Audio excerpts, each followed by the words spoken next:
Gold buyers, మీ కష్టాల్లో నమ్మకమైన మీ ఆత్మీయ నేస్తం.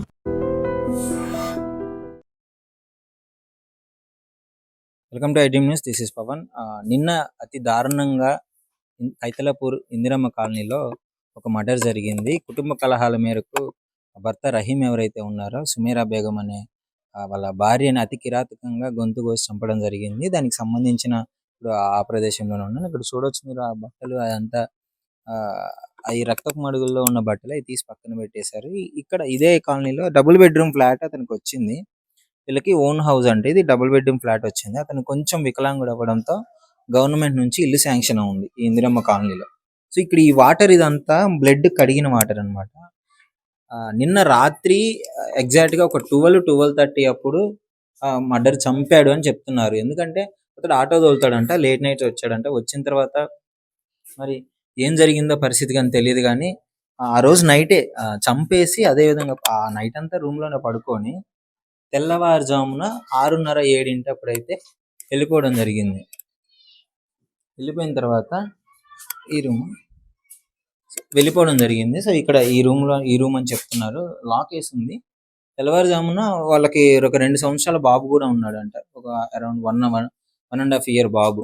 చంపేసి నైట్ అంతా అలానే ఉండి పొద్దున్నే ఆ బాబుని తీసుకొని వెళ్ళి ఆటోలో ఆ బాబుకి టిఫిన్ చేయించి పోలీస్ స్టేషన్కి వెళ్ళి నేను మా భార్యను చంపేశాను అని చెప్పితే అప్పుడు పోలీస్ వాళ్ళందరూ వచ్చి ఇక్కడ తీసుకొని ఈ కాలనీ ప్రెసిడెంట్ ఎవరైతే ఉన్నారో వాళ్ళని తీసుకొని వచ్చి లాక్ ఓపెన్ చేసినప్పుడు ఆ రక్తం మొత్తం ఇంకా బ్లాక్ అయిపోయిందంట. ఆ బెడ్షీట్స్ అవంతా మొత్తం రక్తమయం అయిపోయింది. ఆమె ఫేస్ అంతా మొత్తం చెక్కేసినట్లు, కోసినట్లు, అరచేతులు కోసినట్లు, ఇంకొంచెం ఆ నాలుక, చెవి కూడా కోసారని చెప్పేసి ఇక్కడ ఉన్న వాళ్ళు అయితే కొంతమంది చెప్పడం జరుగుతుంది. అంటే అంత కిరాతకంగా చంపడానికి గల కారణాలు ఏంటి అంటే వీళ్ళు రెగ్యులర్ గా ఇక్కడున్న వాళ్ళని తెలుసుకుంటే ఏంటంటే రెగ్యులర్ గా గొడవలు అవుతున్నాయి అని చెప్పేసి అని అంటున్నారంట. అంటే ఆల్రెడీ ఈమె అతని మీద కేసు పెట్టిందంటే రహీం అనే అతని మీద.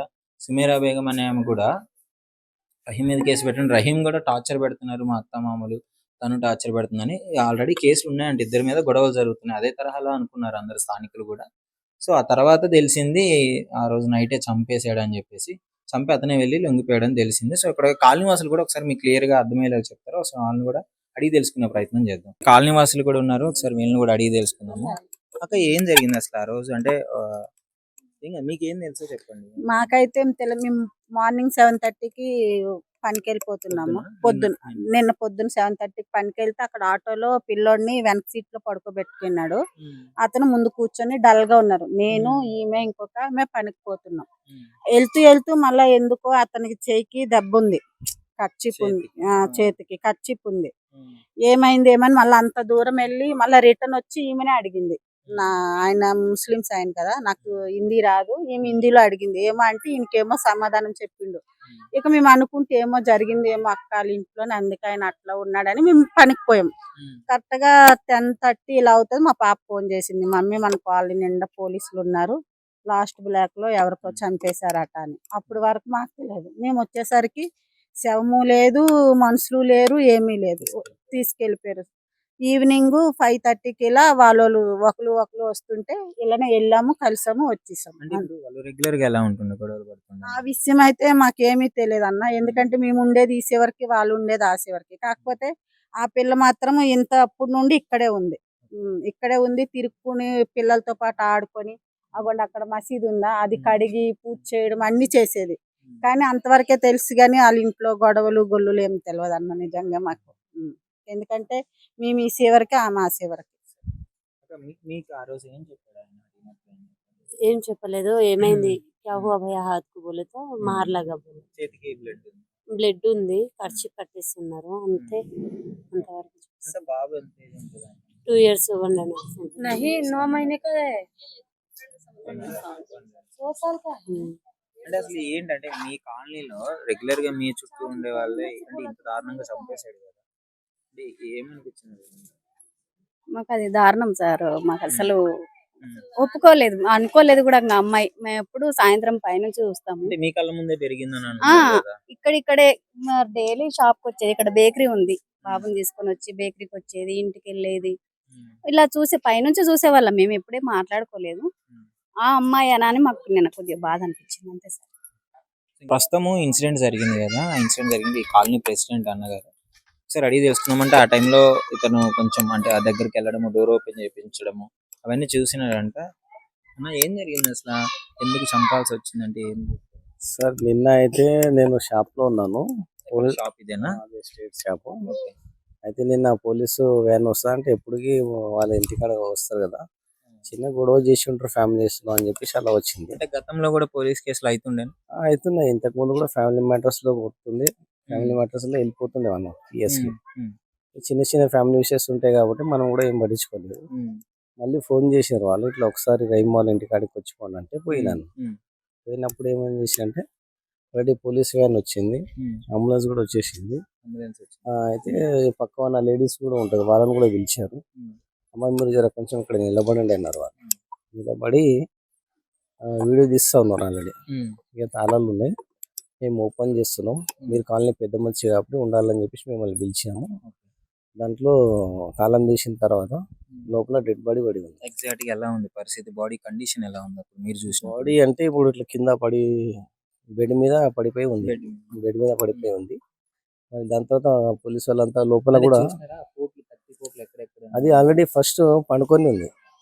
బాడీ అంటే ఉల్టా రివర్స్ గా పండబెట్టి ఉన్నది.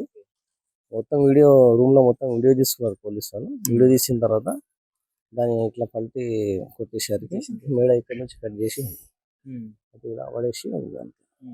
అంతవరకు చూసిన తర్వాత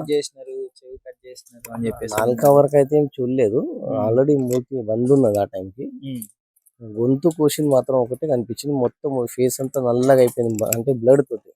అంటే ఇప్పుడు అప్పుడు జరగలేదు ఇన్సిడెంట్, ఎప్పుడో నైట్ జరిగిందో తెలియదు. అప్పటికి బ్లడ్ మొత్తం దీనికి ఎంటికలు తీసి ఈ సైడ్ మొత్తం బ్లాక్ అయిపోయింది. బ్లడ్ తడిసి మొత్తం బ్లాక్ అయిపోయింది. అంటే జరిగింది బెడ్షీట్ మీద కూడా బ్లాక్ ఉంది బ్లడ్. అప్పుడు జరిగింది అయితే ఇన్సిడెంట్ అట్లా కాదు, ఒక 5-6 గంటలు అయ్యే ఉంటుంది టైంలో జరిగినట్టుంది. మరి ఏ టైంలో నైట్ లో జరిగిందో తెలియదు. మార్నింగ్ అవర్స్ లో మాత్రం ఆయన బండి ఎప్పటికీ ఆయన పిల్లని వేసుకొని ఆటోలు వేసుకొని మనం రౌండ్ తీస్తూ ఉంటాడు అన్నమాట కాలనీలో.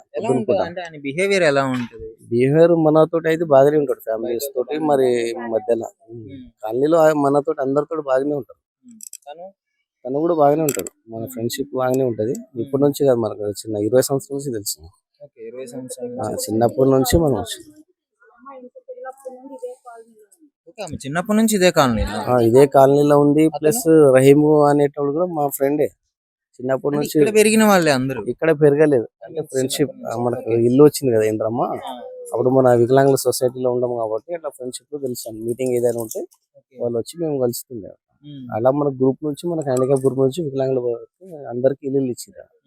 ఆ టైం నుంచి మనకు పరిచయం అవుతుంది.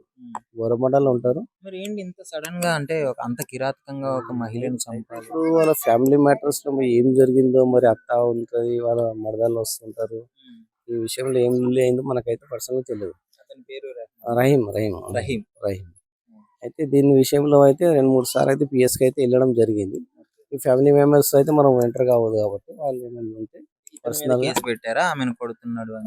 ఇతని మీద కూడా కేసు పెట్టారు. మరి ఆయన కూడా మనకు టార్చర్ పడుతున్నారు అని చెప్పేసి ఆయన కూడా పోయి కేసు పెట్టడం జరిగింది. ఆమె పేరు సుమేరా. అంతవరకే తెలిసింది. రక్తపు మడుగులా అంతా వెంటనే పోలీసు వాళ్ళు వెంటనే తీసుకొచ్చి అంబులెన్స్ లో వేసుకొని వెళ్ళిపోయింది పోస్ట్ మార్టం. ఎవరికి తెలియదు అసలు. ఫోన్ చేసి ఎప్పుడు లొల్లి చేస్తూ ఉంటారు కదా, ఆ ప్రకారం పెట్రోలింగ్ వచ్చి ఉంటుంది అని చెప్పి వాళ్ళు పక్క వాళ్ళు పిలిచిర్రు, రండి మీ గురించి ఆగారంటే నేను వెళ్ళాను. వాళ్ళ చుట్టాలు కానీ ఆ టైంకి ఎవరికి తెలియదండి, చుట్టాలు కూడా రాలేదు, తర్వాత కూడా రాలేదు. మళ్ళీ ఇక్కడ నుంచి అయిన తర్వాత మాకు పిఎస్ కి పిలిచారు, సిగ్నేచర్స్ మీరు విట్నెస్ గా ఉన్నారు కాబట్టి పిఎస్ కి రమ్మని చెప్పారు. మేము పిఎస్ కి పోయినాం. పిఎస్ నుంచి మళ్ళీ సిగ్నేచర్ విట్నెస్ తీసుకున్న తర్వాత నేను ఇంటికి వచ్చిన తర్వాత మళ్ళీ అక్కడి నుంచి వచ్చే వరకు వాళ్ళు సాయంత్రం అయింది. వాళ్ళు పోస్ట్ మార్టం తీసుకొచ్చే వరకు 6-7కి వచ్చింది. ఒక చిన్న బాబు ఉంటాడు, సంవత్సరం దాకా.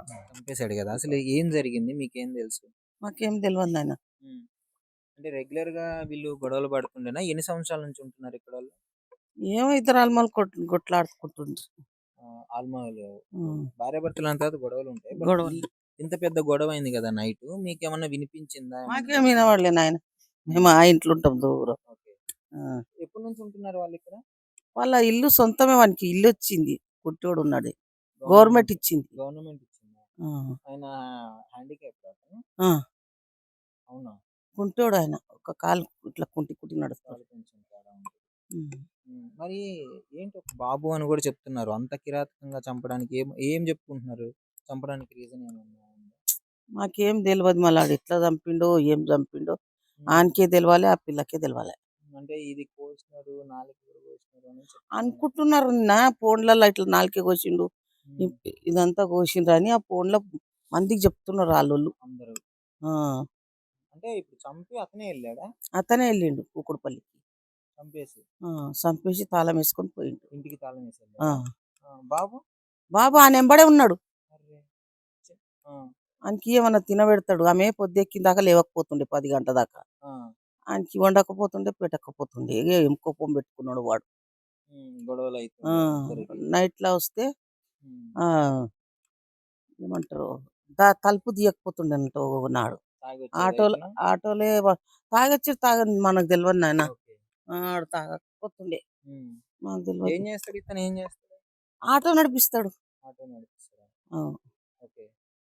ఆటో నడిపించి వస్తుంటే గొడవ అవుతుండే. ఏం గొడవ పడుతుండేనే ఏమో మాకు తెలియదు. ఉమ్. కానీ చంపడం మాత్రం కరెక్ట్ కాదు కదా. ఇప్పుడు ఉమ్. ఏదైనా ఉంటే విడిపోవాలా, ఇంటికి పంపించుకోవాలా?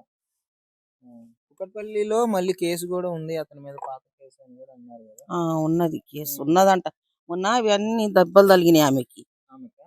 ఆమెకు ఉస్మానియాలో అన్ని పట్టీలు వేసుకున్నది. ఒక నెల తల్లిగెత్తానో వెళ్తానో ఉండి మళ్ళీ వచ్చి తోలిపోయింది. ఇతనే కొట్టాడా? ఇతనే కొట్టింది. ఉమ్. చూపించింది నాకు, ఇట్లనే కూర్చుంటే ఆటో మీద పోతున్నారు. ఓకే. ఇక చూడమ్మా ఇదంతా కొట్టిండ్రు, నా బిడ్డ తీసుకుపోయి ఉస్మానియాలో ఈ పట్టి కట్టుకొచ్చిందని చూపించింది ఆ పిల్ల. మరి ఇంత కిరాతకంగా ఉన్నాడు కదా, పోలీస్ కంప్లైంట్ ఇచ్చినప్పుడు మళ్ళీ మారలేదా అతను? మారలేవాడు. ఏంటి అనుమానంతోనేనా భార్య మీద ఏమో అనుమానంతోనా? అనుమానం ఏందో మనకు తెలియదు నాయన, లోపల సంగతి. ఉమ్. ఎందుకు చంపిండు, ఇంత చంపుతాడని అనుకోలేదు మేము ఇక్కడ బస్తీలో. మామూలుగా మాట్లాడుతుంటేనే ఇప్పుడు ఎప్పటి నుంచో ఉంటున్నారు కదా ఇక్కడ, పలకరించడం కానీ అది మంచిగా ఉంటుంది కదా మీతో? ఇక బస్తీలో వాళ్ళతో మంచిగా మాట్లాడుతుండే. ఆటో తీసుకుపోతుండే, నమస్తే అమ్మా నమస్తే అమ్మా అంటుండే. ఉమ్.